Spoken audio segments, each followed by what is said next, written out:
So I took off all the fenders and the front bumper and got everything ready for my friend to come over and weld. He's a professional welder and he does excellent work. He builds gates and he builds all sorts of things for a living.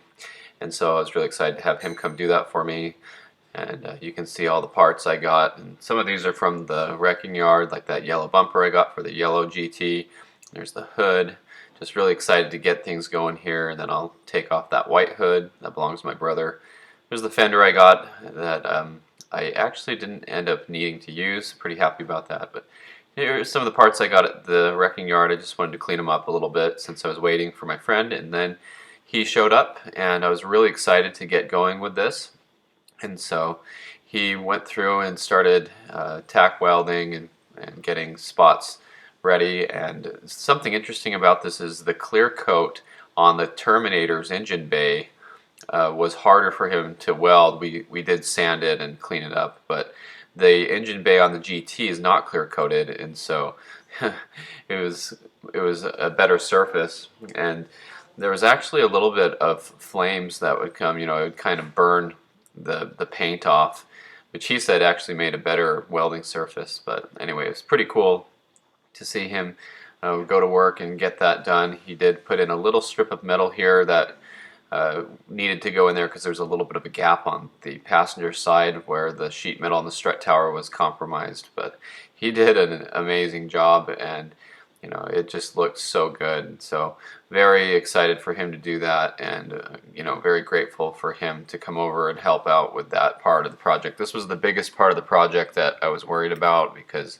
I don't do welding, and I haven't welded since middle school, and so it was really good to have him come over and do all that. So once we got that all taken care of, then we were able to push the car into the driveway and get it ready to work on.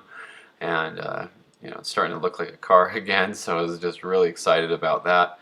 So here's kind of how the car looks, and all straight, and there he went, and I was really grateful for him to come over and do that for me. So getting ready to do some more work here and get the silver hood on the car.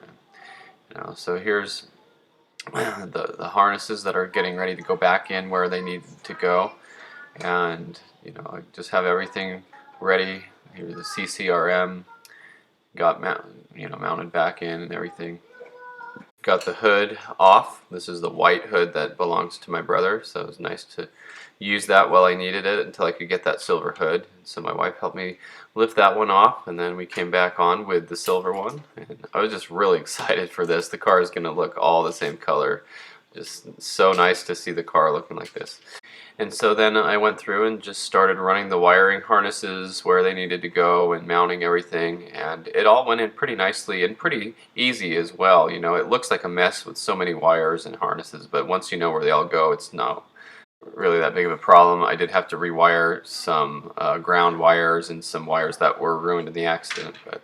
So then I connected this harness that goes here to the firewall. This is the main harness, goes to the fuse box, and it goes in with I think it's a 10mm deep socket. So got that all in nice and really excited about that. And this is one of my favorite parts, is when I was running the washer fluid cable here. You can see how good the measurements went, where this clip goes right where it needs to go to the new panel. It just shows that the measurements were right and that everything went together. So here's some of the welds he did. They look really good. I think he did an amazing job, and he he did an awesome job. These welds are very nice. And so the cuts were pretty good too. You can see everything lined up perfectly, and I was just happy about that.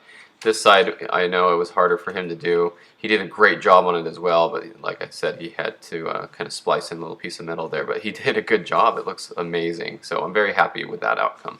As a matter of fact, my friend sent me this picture and video of his Mustang, and his was repaired similarly, but he took the fenders off and noticed how it was very poorly done according to him. And he works at a body shop, and he didn't know that the car was this bad until he took off the fenders. But you can see how in this video the fenders have a lot of gap in them still, and the welding wasn't done very well. And unfortunately as well, this car has a lot of rust. There's holes in the trunk right here in the drip rail area, and so that makes me very excited about my car because it's so rust free. But here's some close-up shots of the welding and the damage and how it wasn't really taken very good care of, and there's big gaping holes in it and stuff, and so it just made me really grateful for the good job that my friend had done in mine. But you know, there's cars like this running around, and it's not like they're bad cars. They're probably still okay to drive around as daily driving and stuff, but some people get upset about it. But